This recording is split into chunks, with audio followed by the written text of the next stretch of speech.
Welcome to the kick-off of the series The Future of Capitalism, a series initiated and designed by VU Amsterdam in collaboration with Pakhuis de Zwijger. Over the past century, the capitalist model of the free market economy has demonstrated to be an effective vehicle to create wealth. However, in today's globalized world, the downsides of these models have become more and more obvious. Ecological decay, increasing inequality worldwide, inadequate resource allocations, and a new geopolitical power balance. The credit crisis of 2008 and more recently the corona crisis have further exposed these issues. To create an innovative, inclusive and sustainable economy, a market economy for generations to come, we need new values, new structures and, of course, new practices. We need to connect existing innovative ideas with newly formulated ones and bring together theory and bring it into practice. Through a series of 10 public online dialogues with visionary economists, this future market consultation aims to offer solutions and bring together researchers from all around the world to rethink capitalism. How can the freedom and innovative potential of free markets be squared with the requirements of ecological sustainability, social justice and inclusivity? In this kick-off, we explore how economics is at the basis of radical systemic change. How do global financial and economic system, climate change, human consciousness, social security relate to one another?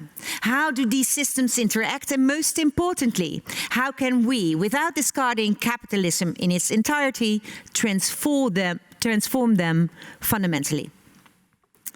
Today we have two guests, two very smart economists. Irene van Staveren, Pluralist Development Economics at the Institute of Social Studies. She's professor there of Erasmus University Rotterdam. And Professor Arnout Boot, who is professor of corporate finance and financial markets at the University of Amsterdam. And we will discuss to them those fundamental changes we're looking for. To kickstart that conversation, we will present a column read out by Surie on behalf of the think tank of young economists which are connected to this project. After that, the two renowned economics, after that, the two economics will be interviewed by my co-host, David van Overbeek. And after that, we will discuss what is really relevant in changing the future of capitalism. We will close off this talk with Surie again. Ladies and gentlemen, your attention for Surie. Systems are not changed mysteriously. They are transformed when there is a fundamental change in ourselves. G.D. Krishnamurti. Many genius scientists, like Albert Einstein, combined science with spirituality. Sometimes it's possible to understand the essence of a phenomenon by looking to the deeper spiritual layer of it. Krishnamurti, an Indian spiritual leader, knew this as well. Not only these individuals, but quantum physics as well, teaches us that there is a direct link between our physical perceivable reality and human consciousness. Thus, our current societal model is an effect of the collective consciousness. A paradigm shift within ourselves will therefore lead to a different society. This interaction is very hopeful, since based on these findings, nothing is fixed and everything can be changed. If I observe the current global society, I'm seeing a fragmented level of awareness. Humans are perceiving themselves as a self-containing entity without realizing that there is an interconnected link between them and everything around them. This type of egocentrism is a breeding ground for concepts such as competition, war, profit maximization, and the idea if everyone thinks about themselves, there will be thought about everyone. Next to this perception of independence within and between people, there's a broken connection between human beings and planet Earth as well. Our planet is currently being treated as a production unit because we see it as an option to fulfill our needs. Unfortunately, we are not able to cope with the effects. The vitality of our planet is declining. The biodiversity is vanishing. The quality of our soils declines. The nutritional value of our food is lowering. And there is environmental pollution. Due to this type of destructive behavior, we will destroy ourselves eventually. Additionally, humanity is sailing a slowly sinking ship named the financial system. And the only thing we try now is to repair the holes. It's clearly not working. We are playing a board game of Monopoly, whereby inequality is rising and wealth and power concentrates. Capital creates even more capital, but for most of the people, their labor force is only a means to survive. The balance between earning and getting is lost. This reality is further disturbed by a tax system, whereby labor is taxed more heavily than wealth, and due to national differences, capital automatically searches for places with the lowest taxes. Within this financial system, our monetary system is crucial. Although there is a negative interest rate and an abundance of money, we can speak of scarcity. Namely, money accumulated at a small group of people, while the majority of citizens, states, and companies have to cope with unsustainable levels of debt. Newly created money mainly stays within the financial sector, instead of a distribution to places where it's actually needed. Because of this, the financial sector is becoming more dominant, and the real economy serves the financial sector. In an ideal world, it has to be the other way around. However, money is currently limited our problem-solving ability because real problems are not being solved due to a lack of a fictional thing called money, while the real things like material and people are there. To change systems, I believe we must start with a fundamental change in ourselves. One of the co-founders of Sustainable Finance Lab, Klaas van Egmond, argues that we are currently focused on material things and the ego. To change that, we have to find a balance between the material and spiritual spectrum and the individual and collective spectrum. In order to make this happen, let's start by realizing that we're a part of a bigger picture, and due to this synergy, we can evolve.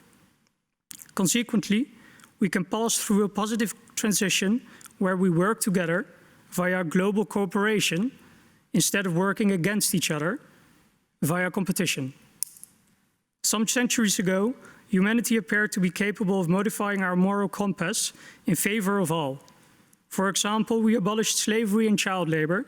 Even though this was economically speaking unfavorable for some, it was a positive development for many.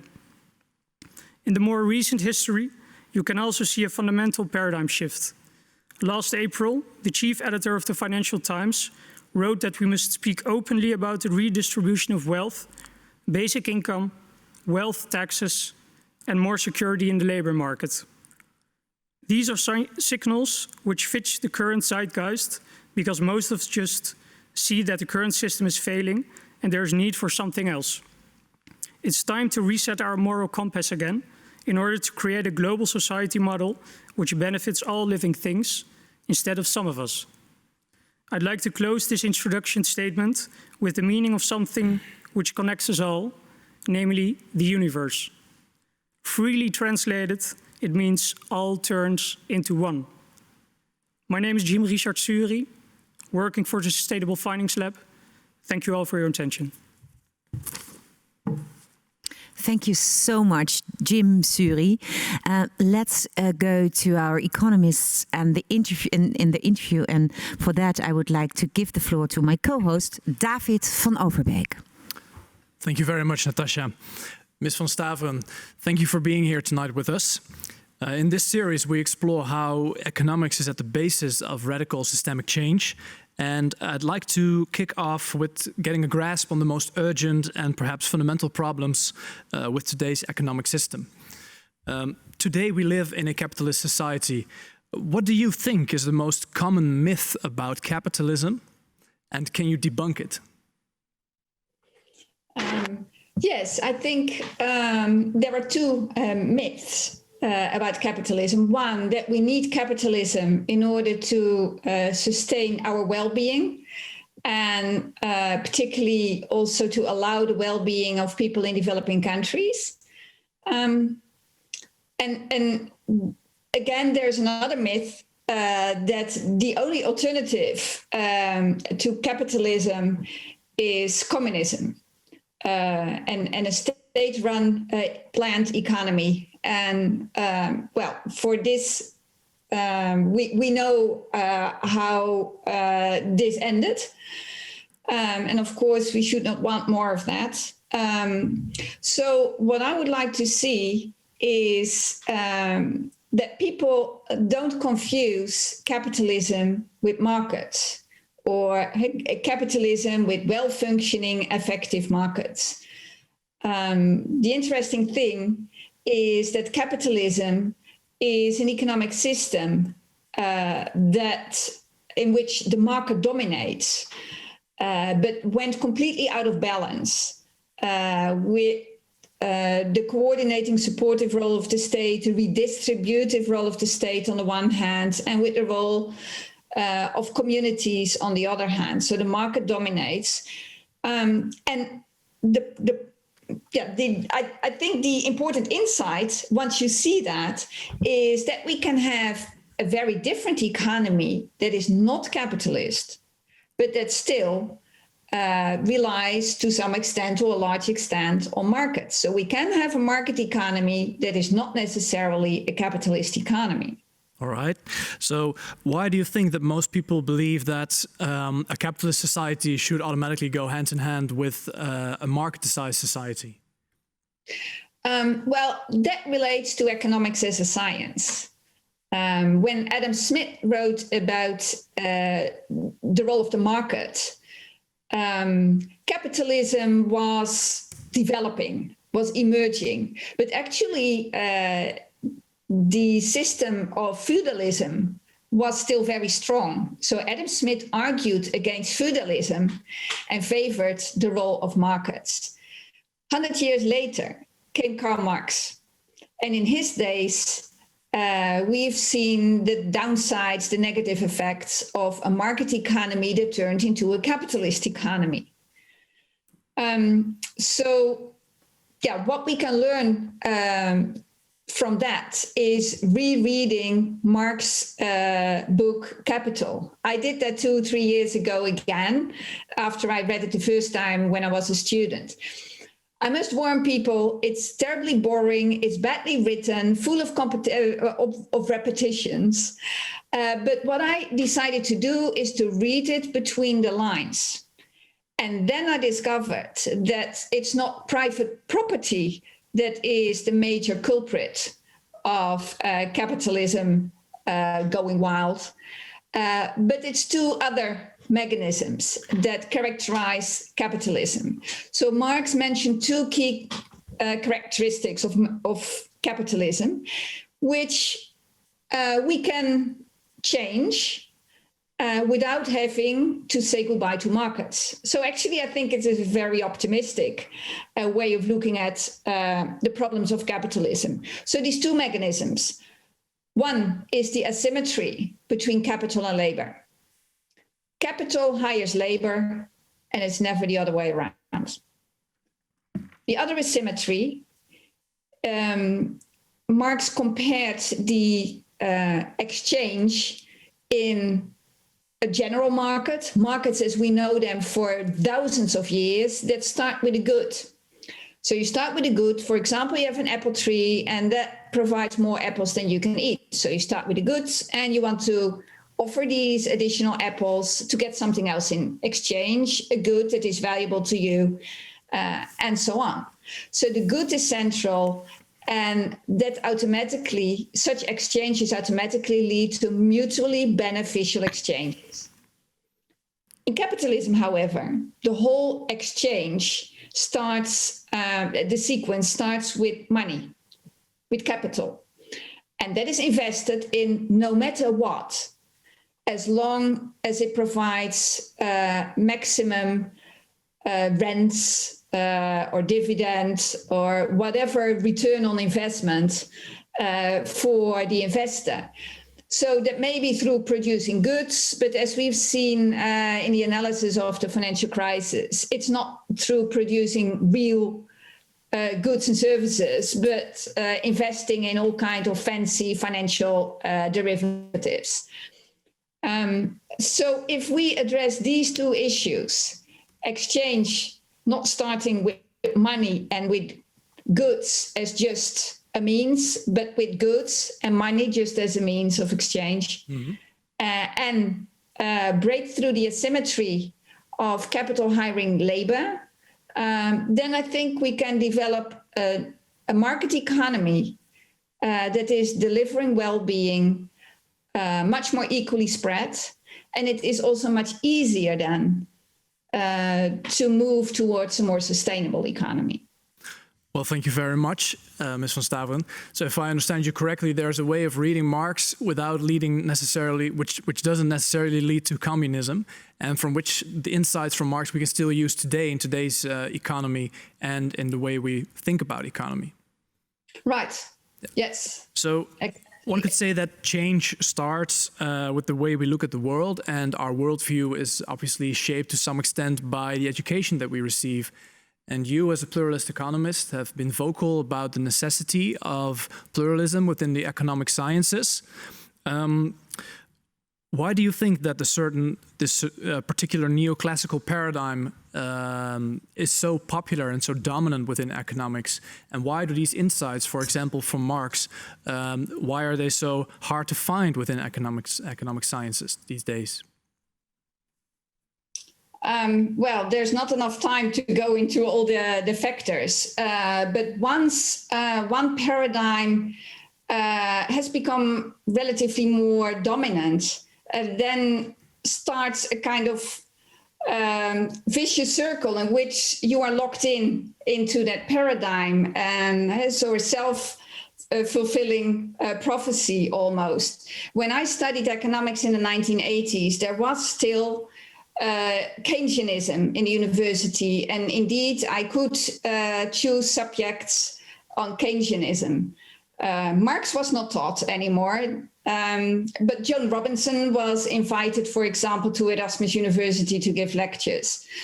But yeah, since the 1980s and 90s, the neoclassical paradigm has become dominant.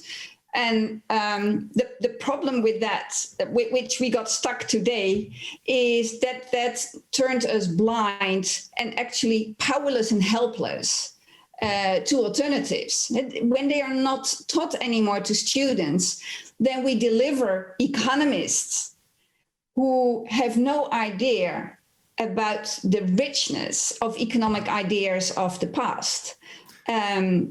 So where should they start? And then they fall into the trap of this myth about capitalism, that first, capitalism and the market is the same, and obviously nobody wants to abolish markets. And second, that, well, if you want to do something like a different market along the lines of Marx, communism, state-led communism, the Soviet Union model is the only alternative. Yeah. So that's why I think it is so important, and it's one of the reasons why it's so important that economic education becomes much more diverse, with a variety of perspectives, also perspectives with which I, for example, would not feel familiar with or think it is in any way helpful to address the environmental crisis, for example. So the whole range, Smith, Marx, Robinson, Keynes, Veblen, but also the Austrians, Menger, for example. I think delivering a broader perspective to students will, in the end, generate better equipped economists in our society. Lastly, Ms. van Staveren, what advice would you give to young people who want to study economics these days? Be very critical to which economic department you go. And sometimes you're better off with an interdisciplinary department rather than with a purely economics department. And there are, for example, you can do bachelor's as well as master's in political economy, which combines economics and philosophy and political science. Or you could choose to go to a development school where I work, for example. Development economics is much more interdisciplinary. So I would advise students to make a choice based on comparing economics education within the Netherlands and outside. Thank you very much. Yeah, let's go to the second interview. Let's do that. Mr. Boot, thank you very much as well for joining us tonight. We just heard from Ms. van Staveren that the common myth, according to her, about capitalism is that markets and capitalism always go hand in hand. What do you think is the most common myth these days about capitalism that you keep hearing?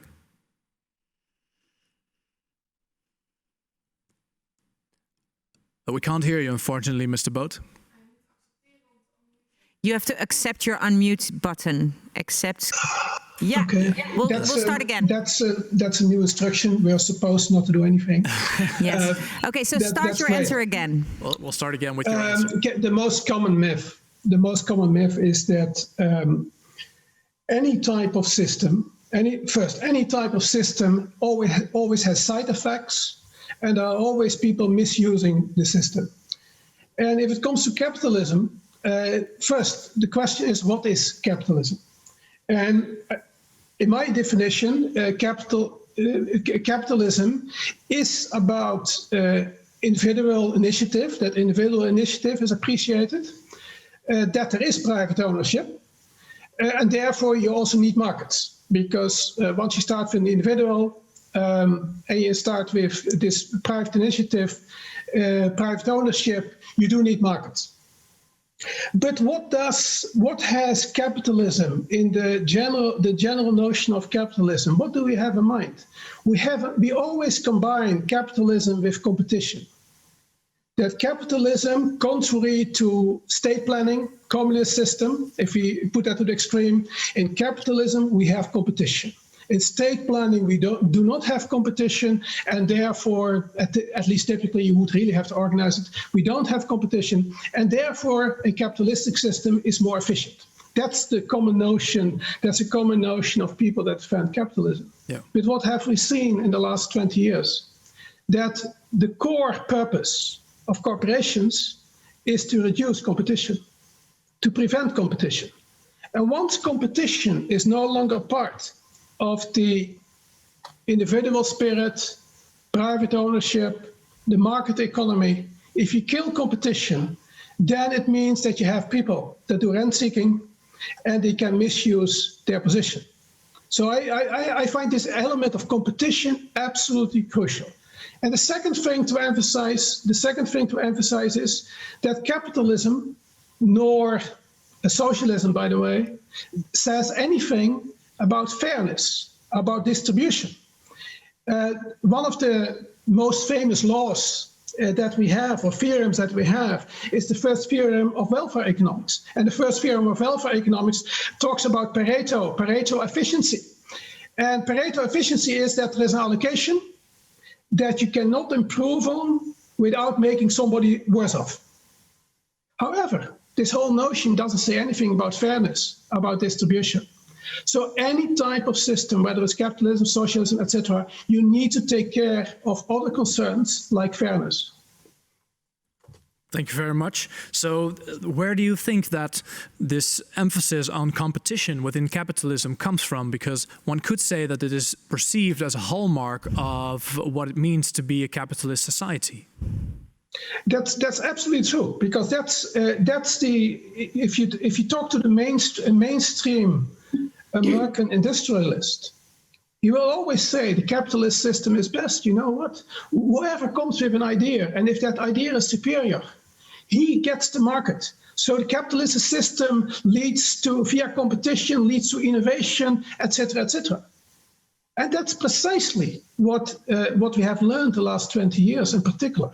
but I think strategists had known it for a much longer time, because every handbook of strategy is about, not necessarily about innovating, but is about how to neutralize competition. So it's truly a preconceived notion, a framing, that capitalism via competition leads to innovation and therefore is superior.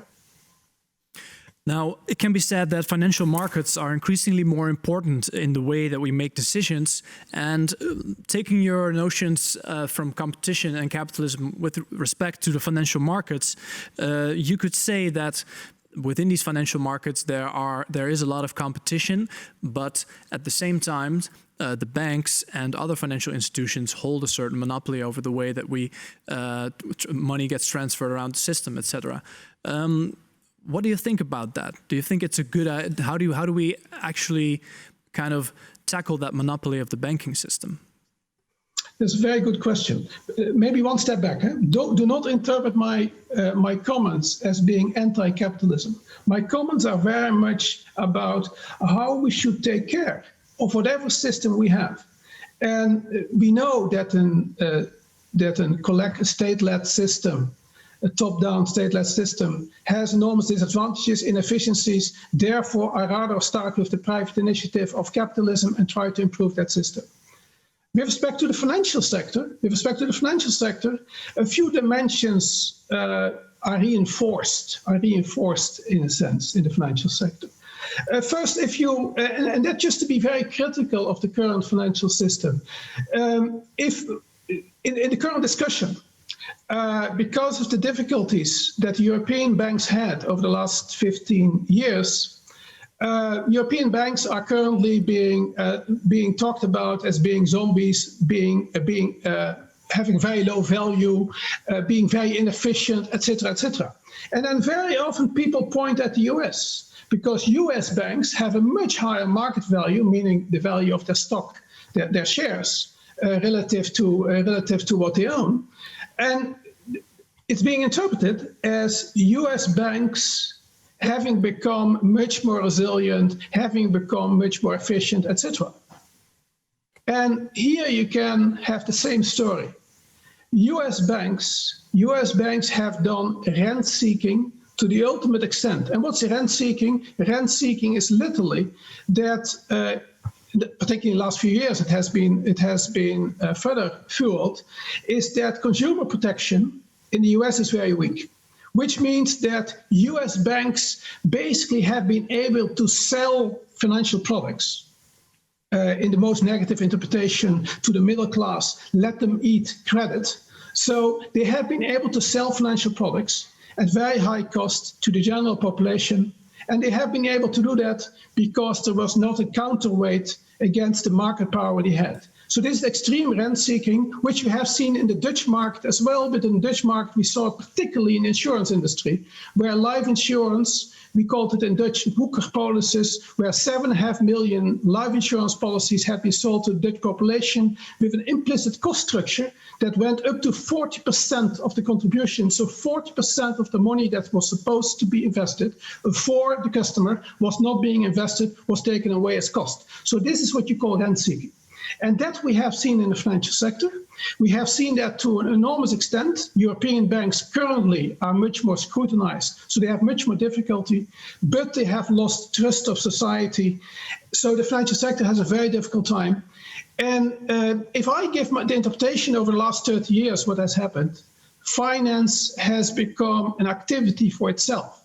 So the financial sector was basically doing finance for itself. So finance came unrooted from the real economy.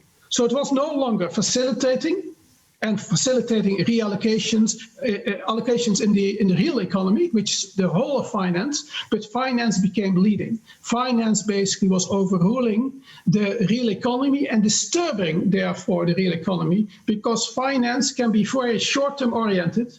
You can just trade in the financial market one evening. Those are transactions. And the real economy, these are always more long-term decisions. So finance got all the power. The real economy lost power. And finance, without being rooted in the real economy, cannot serve the real economy. And that's what we have observed. So these, the decoupling you mentioned of the financial sector from the real economy has taken place over the last couple of years, with financialization, or the financial sector becoming a sector which serves itself instead of the real economy. Yet at the same time, I noticed that you talk a bit about morals and a bit about the way how people behave and should behave within these within the financial sector. Do you agree that to some extent, although the financial sector has decoupled from the real economy, its transactionalist behavior within the financial sector has maybe bled through within society? Have we become, as a society, more transactional as of the way that this emphasis on competition and this ruthlessness within the financial sector has been held into high regard over the last 20, 30 years? Yes, I wouldn't link it to more competition in the financial sector, because the financial sector has not been operating based on competition. The financial sector has been operating based on power, based on connections, based on government connections, all kinds of connections. So basically all types of things that basically have decoupled it from competition. And that you also see, because you see very high margins in a variety of financial activities that cannot be easily explained. This development has been going on actually for the last 20, 30 years. It's not just the last few years. It's a long-term development, and the long-term development there's always reinforcement. So once the financial sector becomes too dominant, financial sector is transaction-oriented, typically. That's the way it has developed. Once it becomes too dominant, it is going to affect the real economy because it likes to do transactions. And transaction you can do transactions by merging, by acquisitions, by selling off business units, etc., etc. And there, the role of finance reinforces the transaction orientation of the real economy. So that's one thing. And the other thing is these reinforcements you really have to identify, because otherwise you cannot understand why maybe 25 years after the Second World War there were very few problems, and then suddenly there are many problems.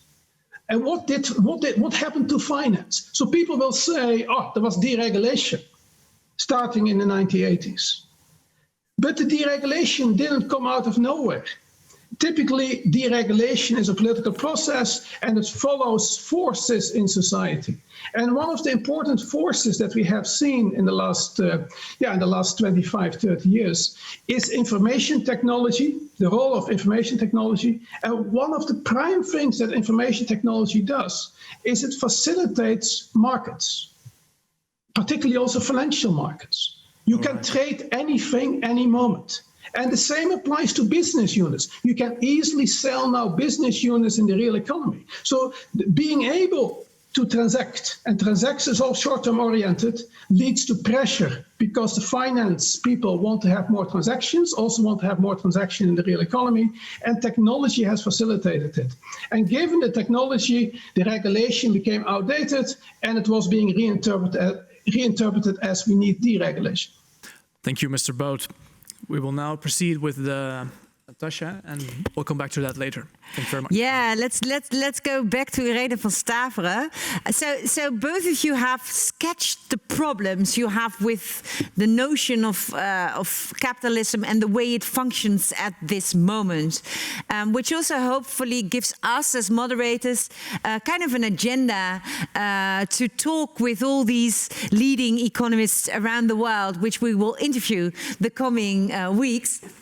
So let's now use the coming 15 minutes, 20 minutes to actually think of what are elements of rethinking that capitalist problem, the problems you sketched. And let's look for new models, maybe new practices, new institutional arrangements. So let's first go to you, Irene. Perhaps you want to respond to Mr. Boot first. Let me check that. And after that, I would like to ask you to look at those two culprits you mentioned, which was also by close reading, Das Kapital again, how we can actually overcome that, those two culprits in practice, in, for instance, regulation. But first, your response to Boot's statement. Well, I think we very much agree on the issue that in capitalism, the major game is to kill competition. And interestingly, that was exactly a prediction by Karl Marx. Then once we see that, then you see that generally policymakers have a kind of policy making that always runs late. So when some, say, two big firms decide to merge, then only then the European Commission, for example, commissioner concerned with competition, checks whether that is allowed or not. But because of globalization, or in Europe, banks operating on a European scale, there is always the argument, well, perhaps in a national market we become too big, but not at European scale or at the world level. And so that argument, unfortunately, often wins. So that we have ended up with a couple of giants who completely killed competition. So I think we need to consider a more fundamental solution to this problem of killing competition. And that brings me back to the second part of your question. When you signal that there are two driving mechanisms in capitalism, then addressing these in economic practice may actually move firms away from gaming competition. So let me give a couple of examples. I mentioned these two mechanisms. One typical capitalist mechanism is that capital hires labor and not the other way around. And that is exactly why capitalists, to name them like this, or the shareholders of large firms, for example, are able to kill competition because capital is very mobile, moves across the world in seconds, labor not. So labor is stopped at our borders. So we need to rethink models, business models, in which capital and labor are on an equal footing. And there are models like that, both in terms of the structure of firms as well as in business models. One is employee cooperatives. And I don't say cooperatives because Rabobank, for example, is very proud to say it's a cooperative firm, but it's not owned by the employees. It's neither owned by the customers. So employee cooperative firms. And there are some that are very, very successful. Mondragon Society in Spain, 80,000 members.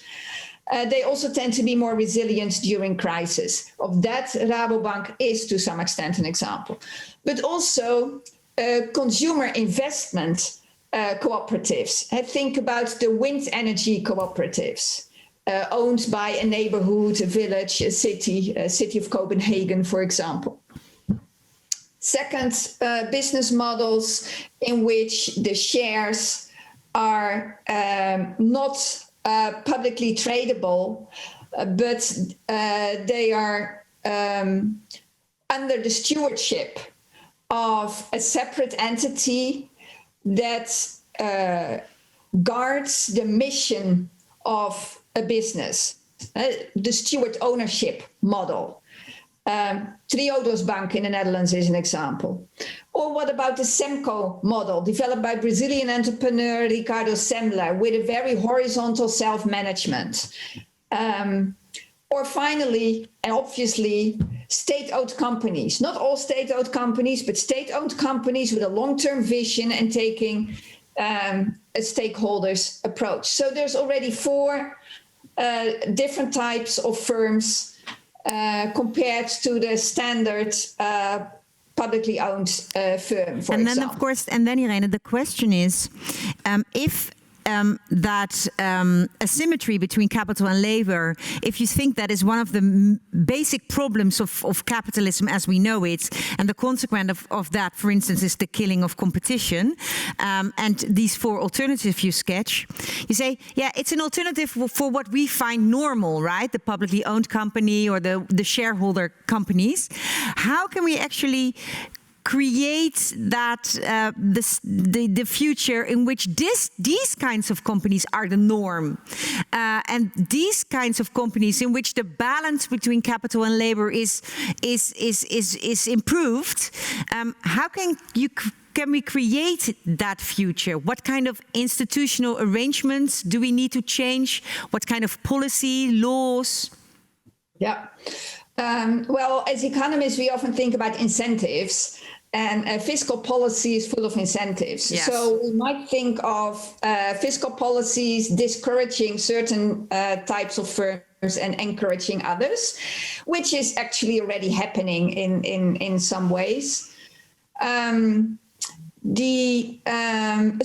I think, yeah, we should use common policy measures. I can't just think out of the blue about completely new policy instruments. So we should use the current set of policy instruments that we have.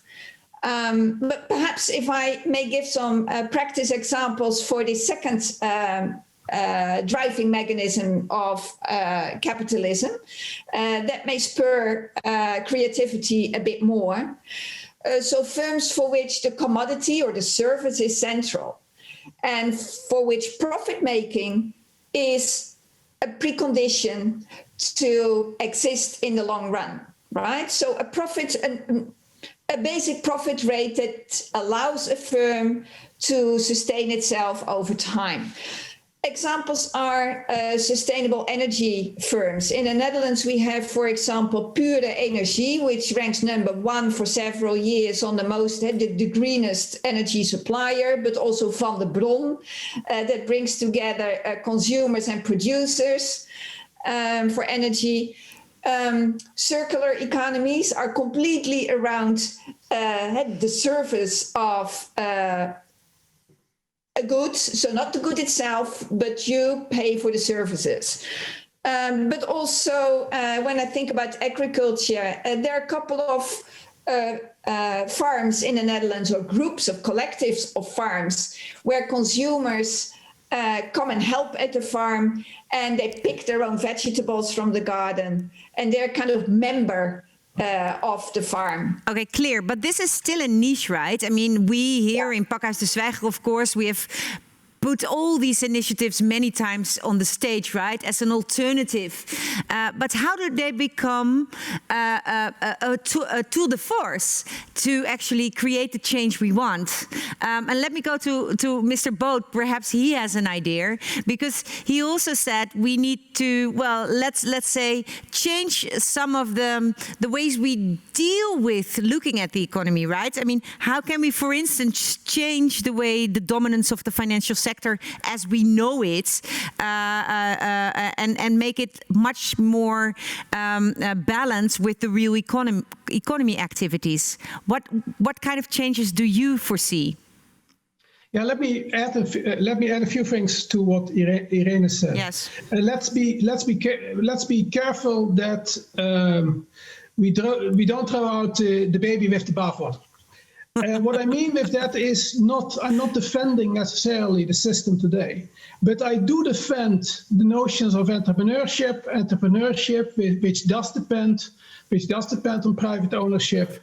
SMEs are crucially important for the economy. Family corporations crucially important for the economy.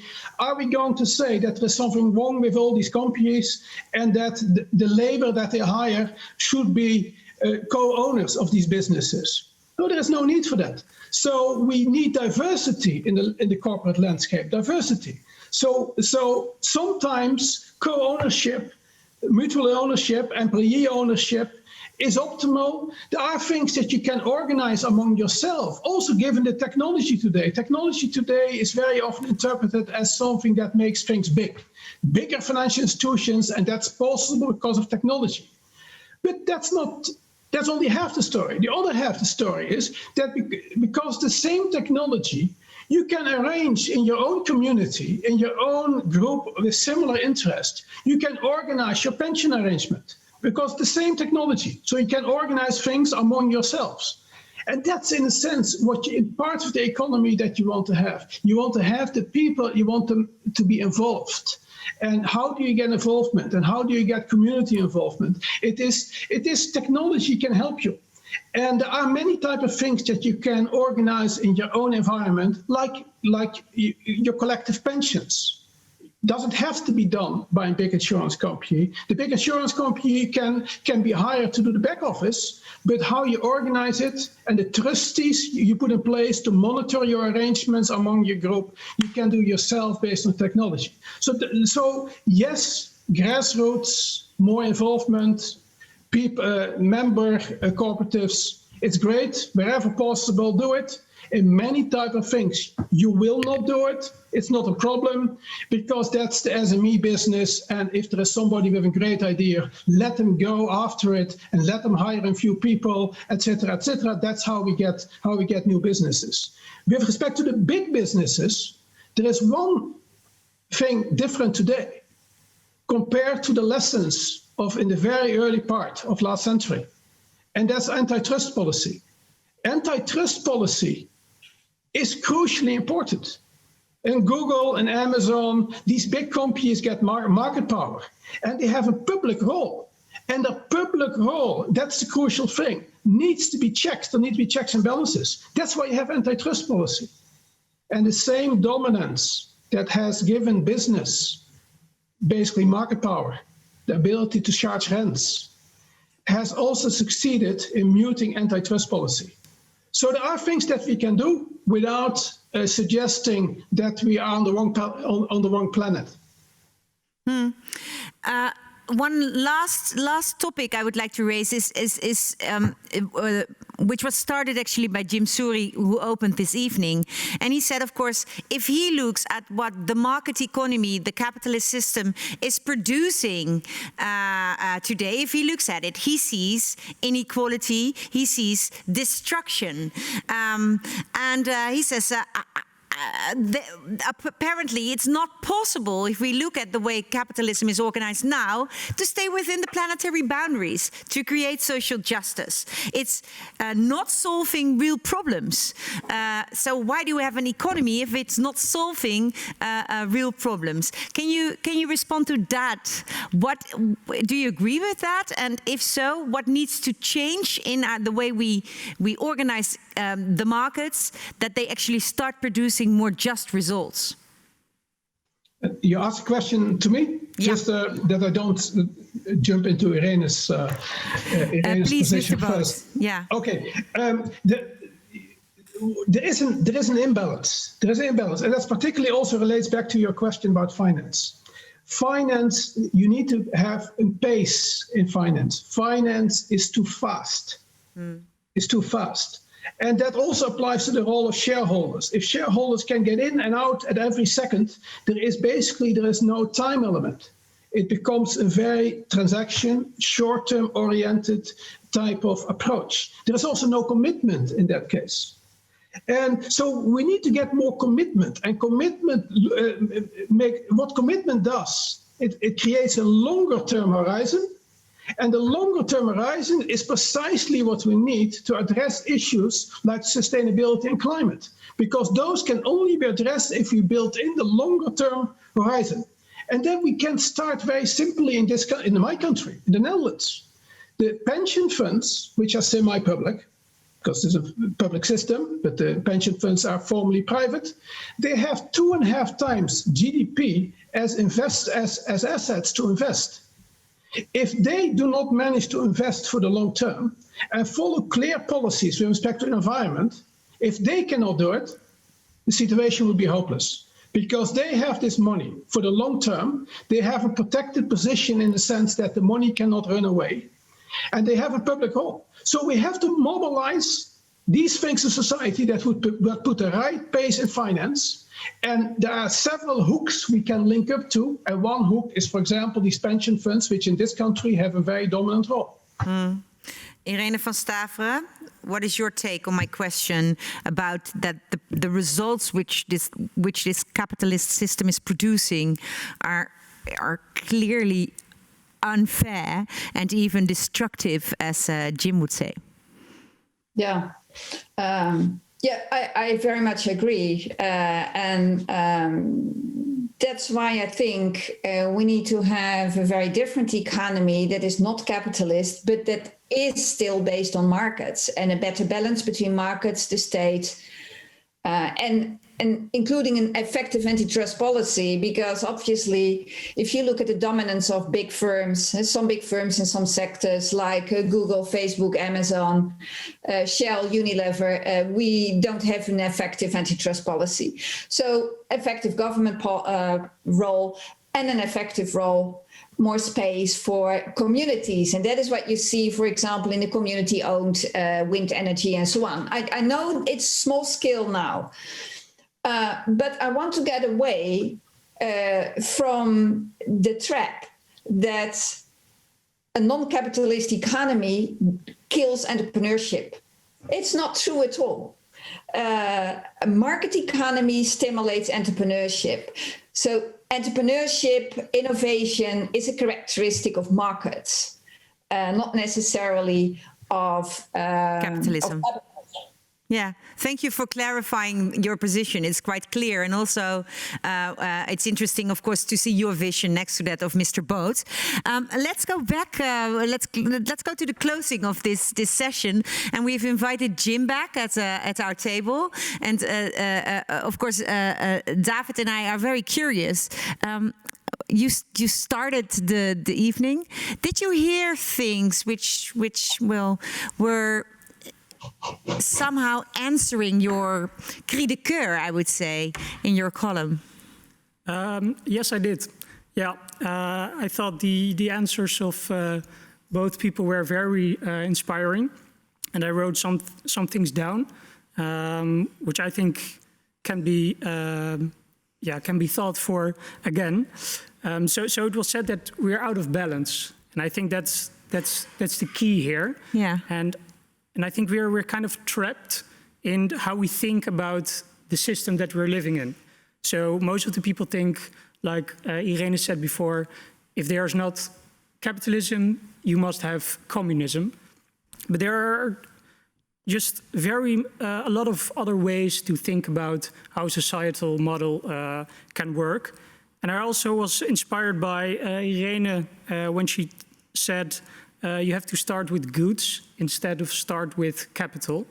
And I think we might have to shift to a nature-based economy, where indeed we have to start with how many resources do we have, how many people are they, and what kind of technology can we use in order to make an efficient way to use these resources in order to fulfill the needs of everyone.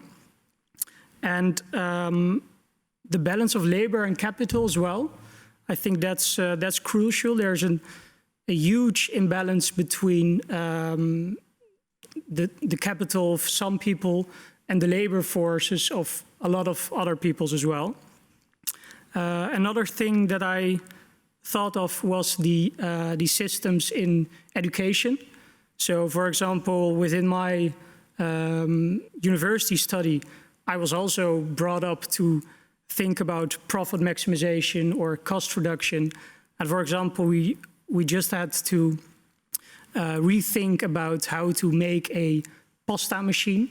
And the main goal there was to make a machine that will break down in 5 years, for example, in order to make another one, so that you can maximize your profit.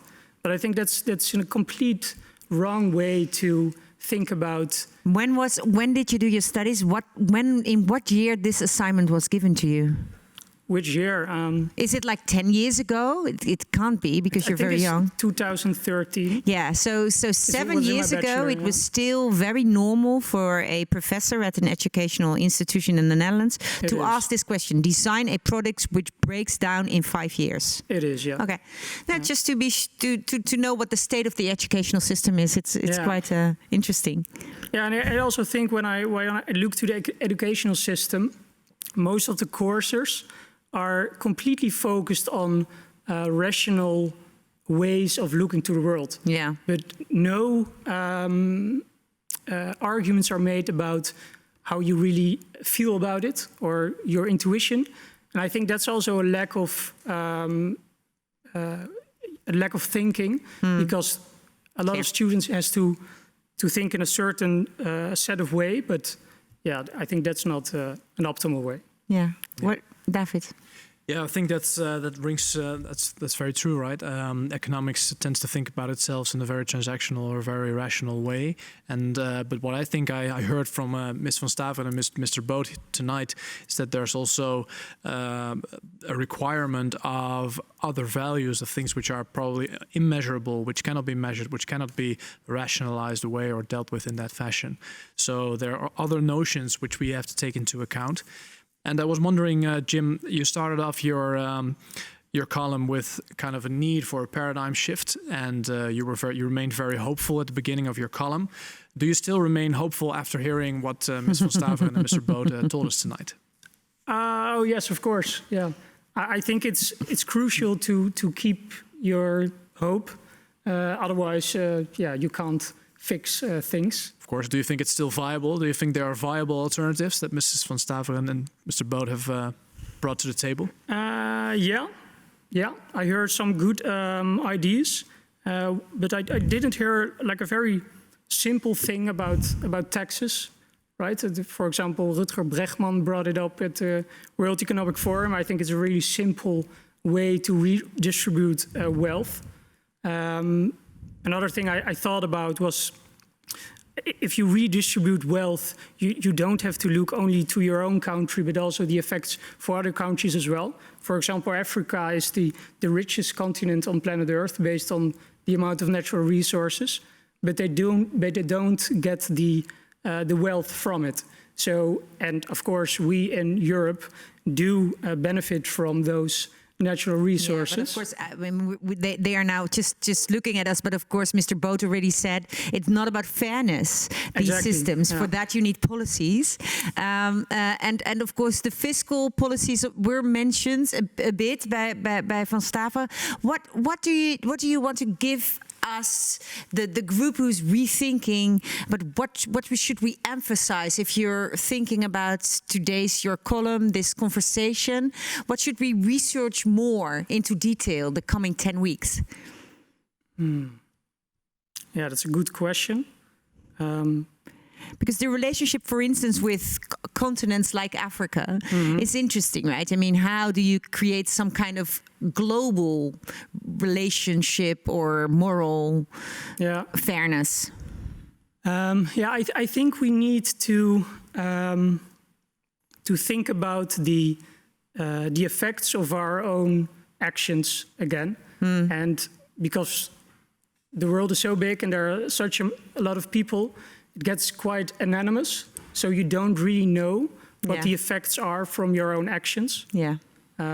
So I think that's a consciousness. Yeah.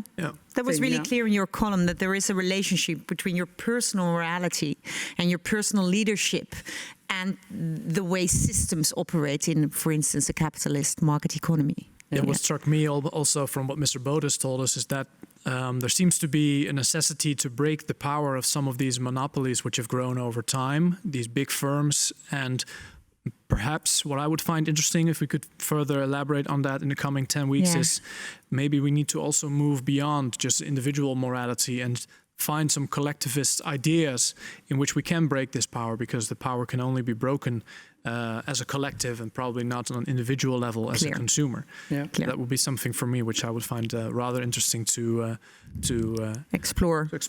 Yeah, interesting.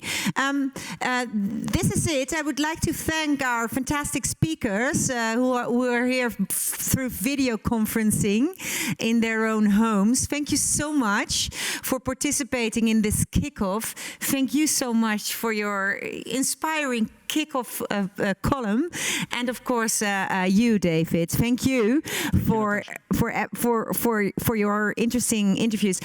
Next week we will be back with the first official edition of the series, and then we will interview Joseph Stiglitz and Herman van Rompuy. They will be with us.